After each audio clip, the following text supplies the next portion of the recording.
So, President Faber, thank you for joining us today.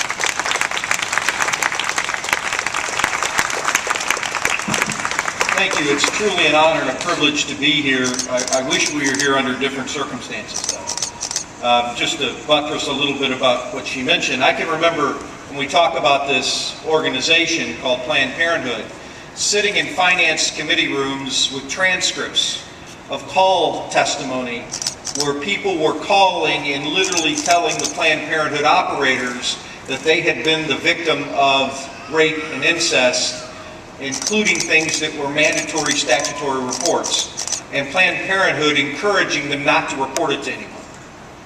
So I guess it shouldn't surprise me much that the same organization that was willing to violate those laws, particularly when caring for minors, is also willing to violate laws with regard to the sale and profiting from aborted body parts. Make no mistake, these are lives that we're talking about. They're not tissue, they're babies.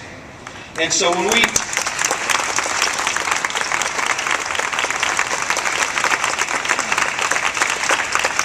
we hear them say we're just trying to recoup our cost, it's tough to understand the comment in one of the videos from one of the doctors saying, "Don't lowball me, give me a good price, I want a Lamborghini," as anything other than trying to profit on death.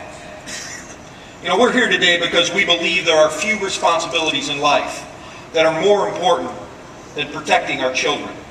We're here today because we believe in the sanctity of human life. And we are here today because each of us has committed to doing everything in our power to protect, preserve, and defend innocent life. On behalf of my colleagues in the General Assembly, and I see a number of senators and representatives and former representatives here with us today, I want to say and remind you that nobody, no General Assembly, no legislature in Ohio has done more to end the tragedy of abortion than the Ohio General Assembly today, including any General Assemblies at any point in Ohio history. And I'll talk to you in just a second about what some of those activities have been. It does not go without saying that we would not be able to do that without a governor like John Kasich who believes in life.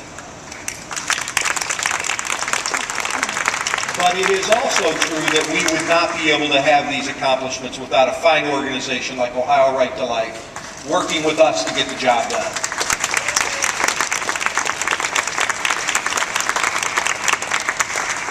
During our past 4 years, as I said, no state in the nation has accomplished as much as Ohio to protect the unborn and to end abortion.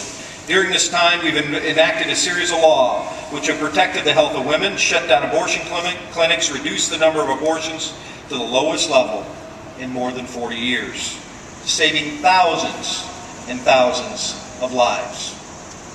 Ohio will soon have fewer abortion clinics than at any time since the 1970s.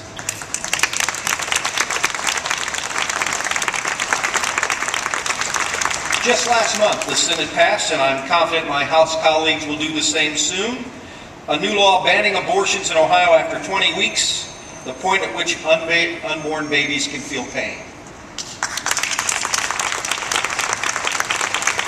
This landmark bill alone would save hundreds of babies in Ohio.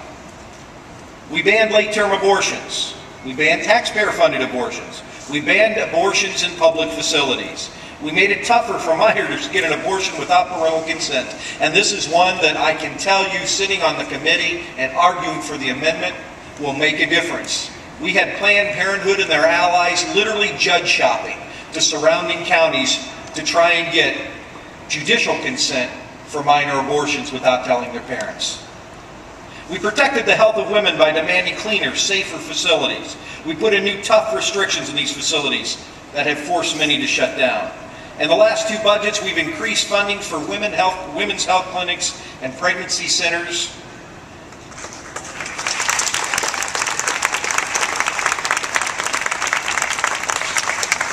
At the same time, shattering the myth that Planned Parenthood is where you go to get women's health care.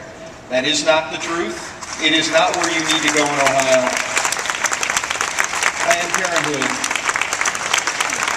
is in fact the nation's largest abortion provider and half of the abortions, roughly, that they're committing are killing little women, babies.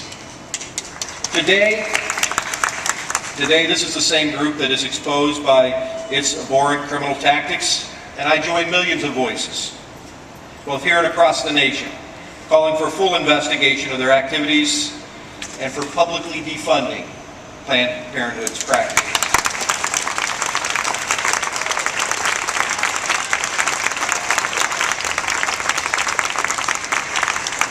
You know, some of you know this, and I'm always leery to tell this little bit of the story, but my wife and I know all too personally what it's like to lose children. We also know what it's like to, in a time of pregnancy crisis, to have a doctor come into your hospital room and suggest that you end the pregnancy. That is never the right option. I know that anguish.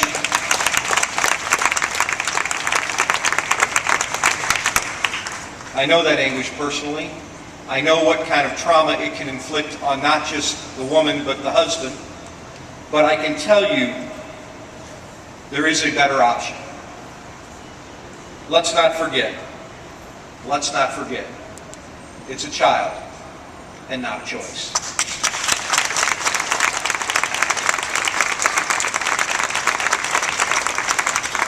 I want to thank all of you for taking your time today on a beautiful sunny afternoon to come out and raise your voices and do what you do for those who are voices, who are voiceless and can't speak for themselves. And because of the abhorrent practices that I would say is one of the scourges on this nation, will never get to witness a sunny day for themselves like today. Thank you for time. Thank you for your commitment. And I urge you to keep up the cause. Thank you.